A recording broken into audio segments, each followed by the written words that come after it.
Welcome to our channel, Ielts Concept. Please subscribe for daily practice test. Ielts listening test. The test is in 4-part, Part 1, Part 2, Part 3, and Part 4. Now look at Part 1. Part 1. You will hear a conversation between a man and a woman discussing the loss of a bag on board a plane. First, you have some time to look at questions 1 to 5.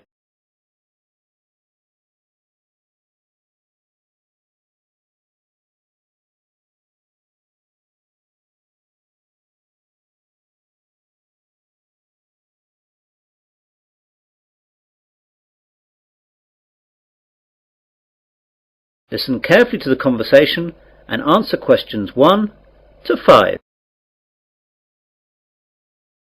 Pan Asian Airways, John speaking. Can I help you?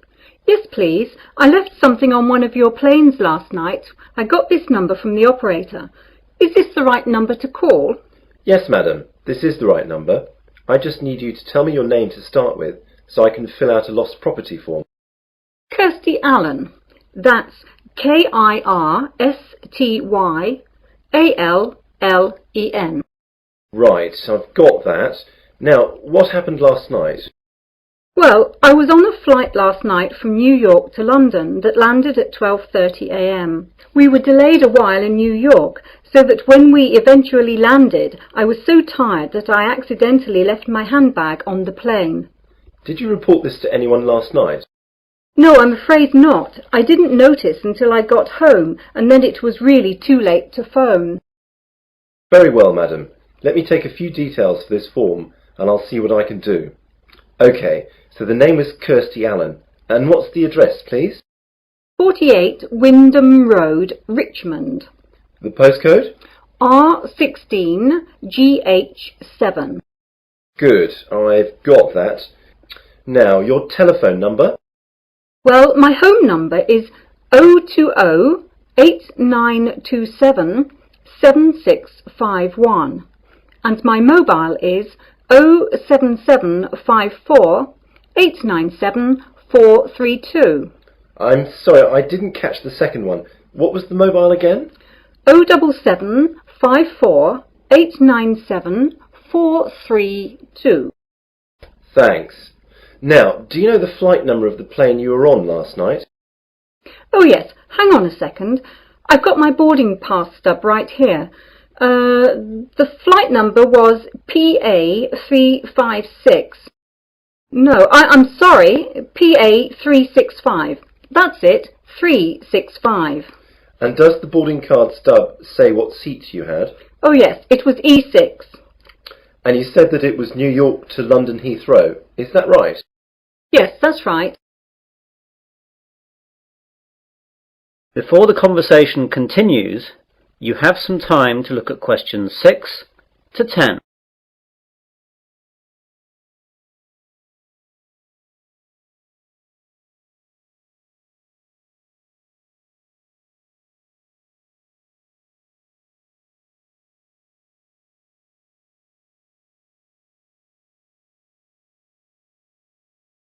Now listen carefully and answer questions 6 to 10. OK then. Now, I have to take some details about the bag that you lost. It was a handbag, yes? That's right. Could you describe it to me? Well, I guess it just looks like any regular handbag. It's very dark red with black handles, and the catch on the top is gold-coloured.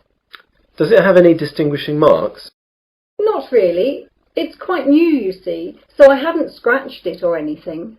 It's got a brand name, but that's just inside the bag when you open it, under the catch. OK. Now, can you tell me what was inside the bag? Quite a few things, actually. Not my passport, of course, or I would never have got out of the airport. My purse is inside, and that's got about $200 and about £70 cash. There is also my credit card and some membership cards. Good. I'll just write that down. Anything else in the bag? A small paperback that I was reading, some makeup, my work keys, but not my house keys, thank God, and a couple of pens. Have you informed the police about the loss of the card? Yes, and I've also cancelled the card with the credit company. Right. Now what I'll do is to contact the lost property, which is where your bag will have gone if it was found. I'll give you a call back within an hour and tell you what the situation is. If you haven't had a call within an hour and a half, call back this number and ask for me. My name is John, okay? Yes, that's great, John. I'll speak to you later. Goodbye. Goodbye. That is the end of part 1. You now have half a minute to check your answers.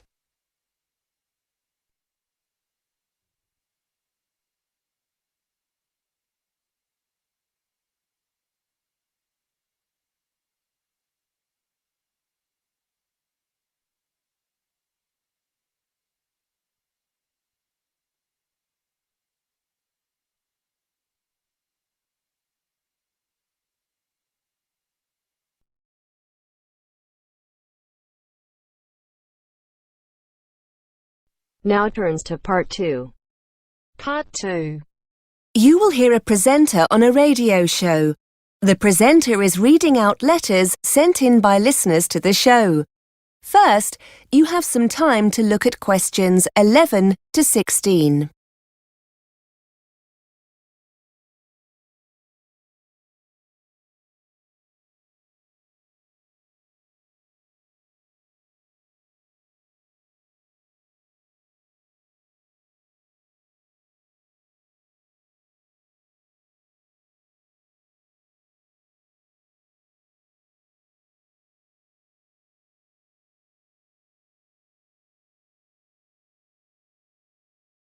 Now listen and answer questions 11 to 16.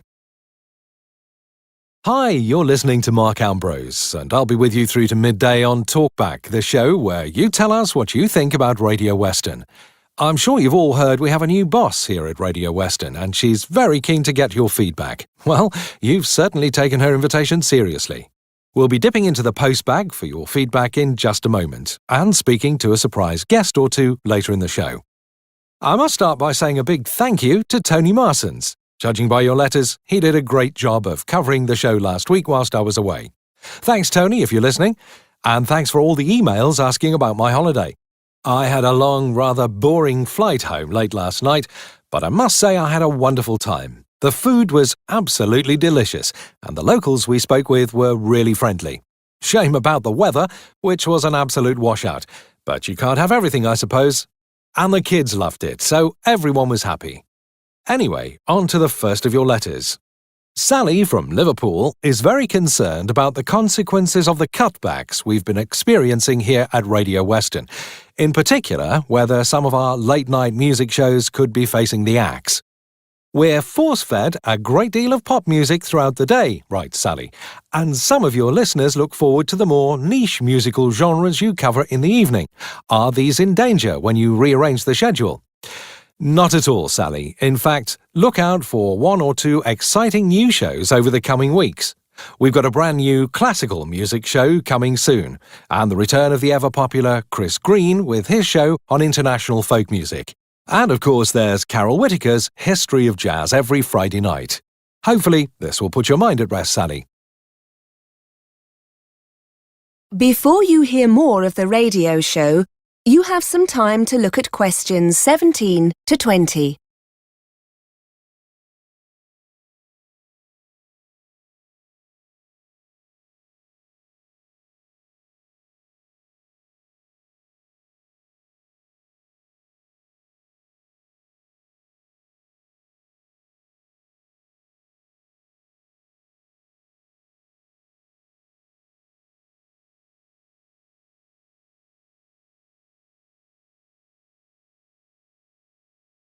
Now listen and answer questions 17 to 20. John from Leicester writes in to point out that many of our guests on Talkback and other shows seem to run out of time before they have the chance to finish the interview. It happens again and again, writes John. As the programme draws to a close, guests get rushed and many questions go unanswered. Why don't you offer some kind of after-show online channel where the guest can continue answering listeners' questions? I think that's a great idea, John. And as you go on to say, if it were recorded, people who don't get the chance to hear the live show could catch up later. We'll certainly pass this one up to management. I'm sure a service like this would go down really well on our website. Now, Clive has a question that would be of interest to all us over 50s fans of Radio Western. Clive wants to know why we don't feature more issues related to this age group and cater more to this group's taste in music. As Clive explains, as a regular listener, I'm concerned about your age profiling. Presenters seem intent on covering topics that appeal very much to the 30-somethings, which is great for them, but what about people of other ages? Clive would like to see music shows aimed at the older generation and more on problems facing the over 50s in our consumer affairs shows. Well, Clive, we'd certainly hate to think you're feeling excluded from our schedule. What about other listeners? Do you think we're getting it about right, or is there room for improvement? That is the end of part 2. You now have half a minute to check your answers.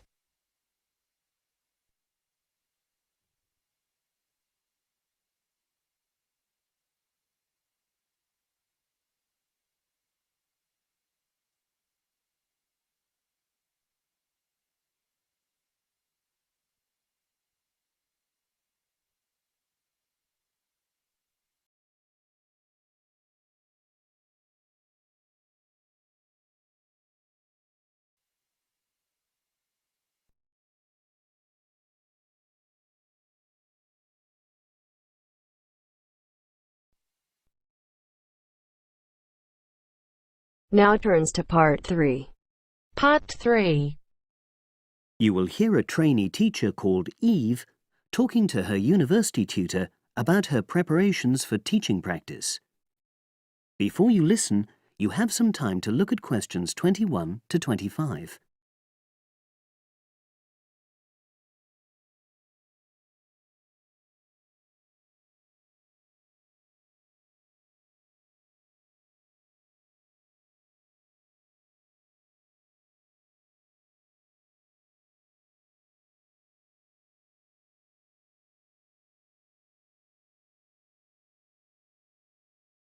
Now listen and answer questions 21 to 25.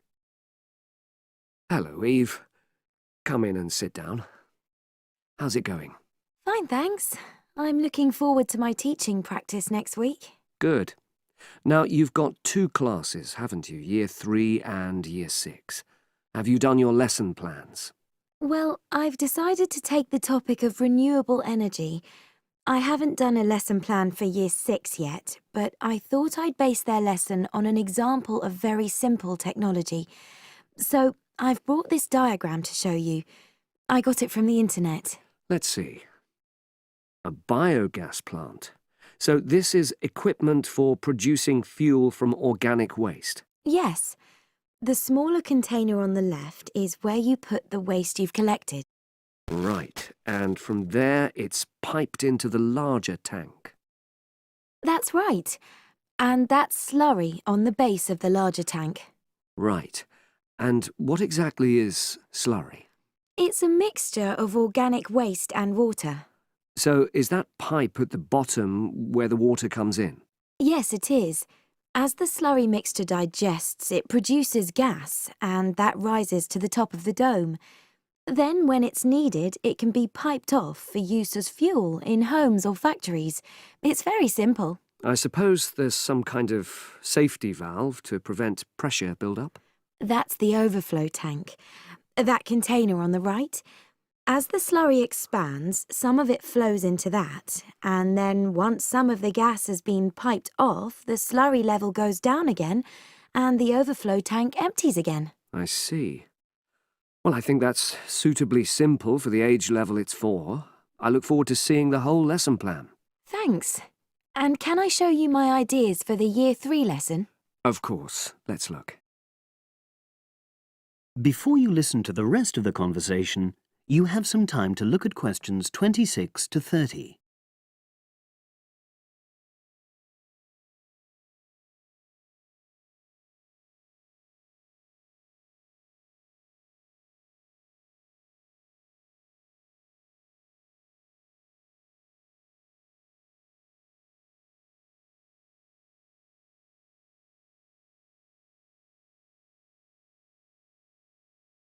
Now listen and answer questions 26 to 30. I thought I'd introduce the topic by writing the word energy on the board and reinforcing the spelling and the pronunciation. Then I'll do a little mime, run on the spot or something, to convey the sense. I'd keep it brief at this stage. Yes, I will. Then I'll wipe the word off and write the question, where does energy come from? And see what the pupils come up with. Fine. I'd suggest that you just brainstorm at this stage and don't reject any of their suggestions. Yes, that's what I was going to do. Then I've produced a set of simple statements like energy makes cars move along the road and energy makes our bodies grow. There are 8 altogether. Are you going to give them out as a handout or write them up on the board? First, put them up on the board and then I'll read them out loud. And I'll get the pupils to copy them out in their notebooks. I'll also ask them to think up one more similar statement by themselves and add it to the list. Good idea. After that, I thought I'd vary things a bit by sticking some pictures up of things like the sun and plants and food and petrol and a running child. And I'll get the pupils to work out what order the pictures should come in terms of the energy chain. I think that's a very good idea. You could move the pictures around as the pupils give you directions. Yes, I think they'd enjoy that. And to finish off, I've made a gap fill exercise to give out. They'll be doing that individually, and while they're writing, I'll walk round and check their work. Good. And have you worked out the timing of all that? It'll probably take you right through to the end of the lesson. That is the end of part 3. You now have half a minute to check your answers.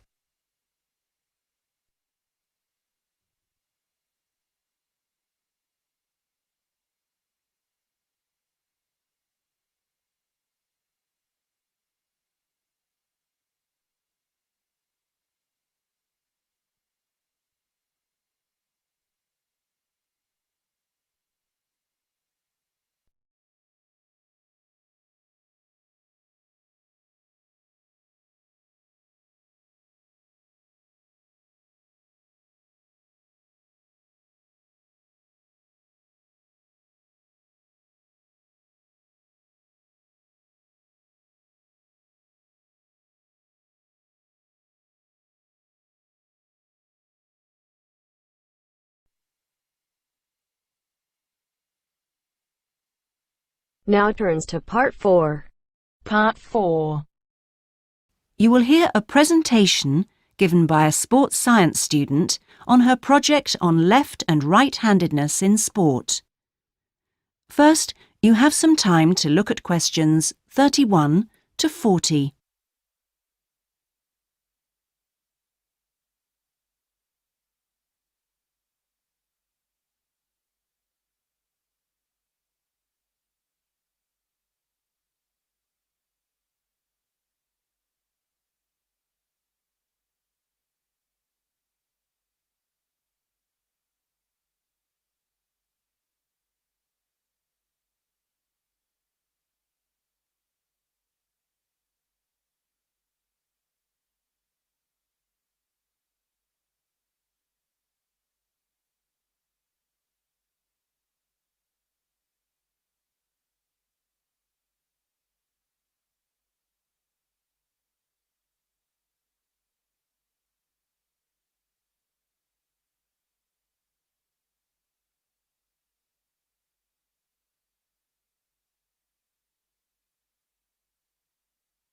Now listen carefully and answer questions 31 to 40.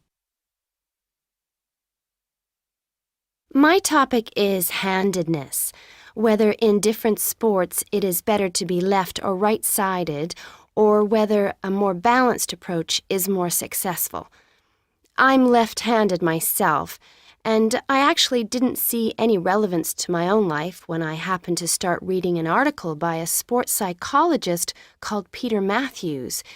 He spent the first part of the article talking about handedness in music instead of sport, which I have to say almost put me off from reading further.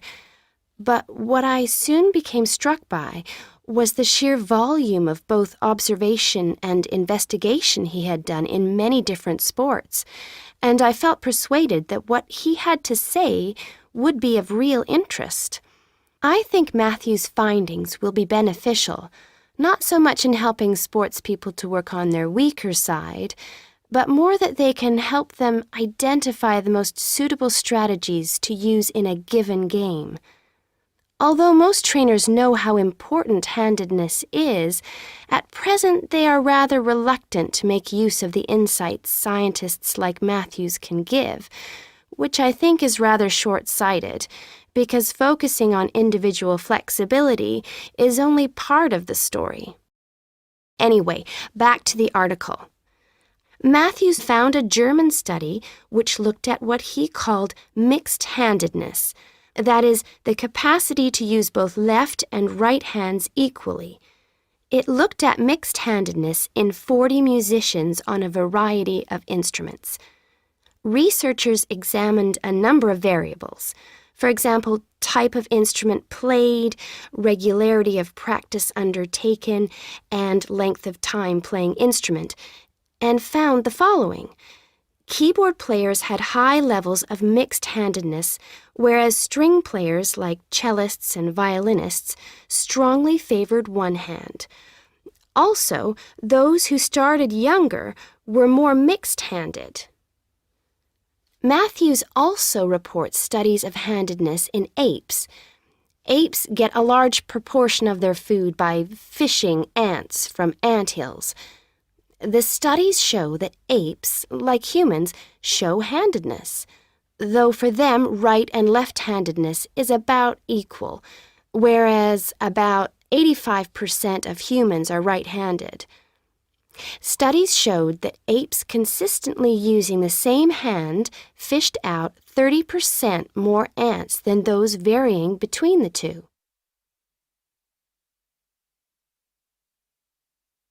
Matthews started researching several different sports and found different types of handedness in each. By the way, he uses handedness to refer to the dominant side for feet and eyes as well as hands.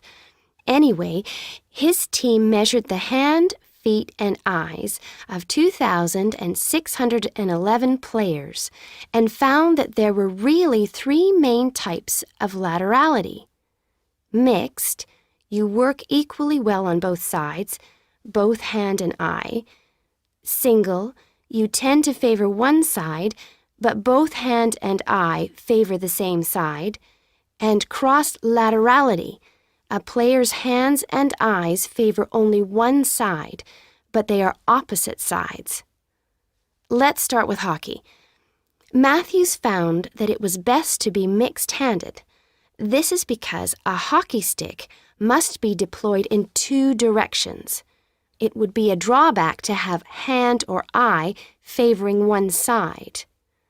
An interesting finding is that mixed-handed hockey players were significantly more confident than their single-handed counterparts.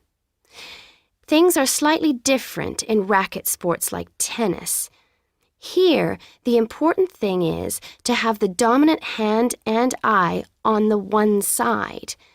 This means that there is a bigger area of vision on the side where most of the action occurs. If a player is cross-lateral, the racket is invisible from the dominant eye for much of the swing. It means that they can only make corrections much later, and often the damage has been done by then. And moving to a rather different type of sport, which involves large but precise movements, gymnastics.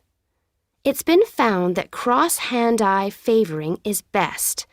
The predominant reason for this is because it aids balance, which is, of course, absolutely central to performance in this sport. That is the end of part 4. You now have half a minute to check your answers.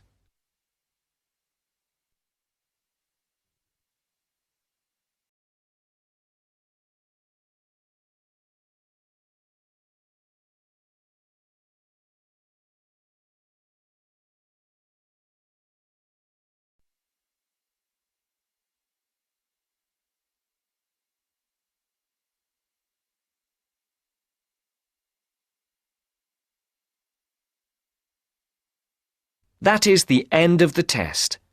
You now have 10 minutes to transfer your answers to your Ielts listening answer sheet.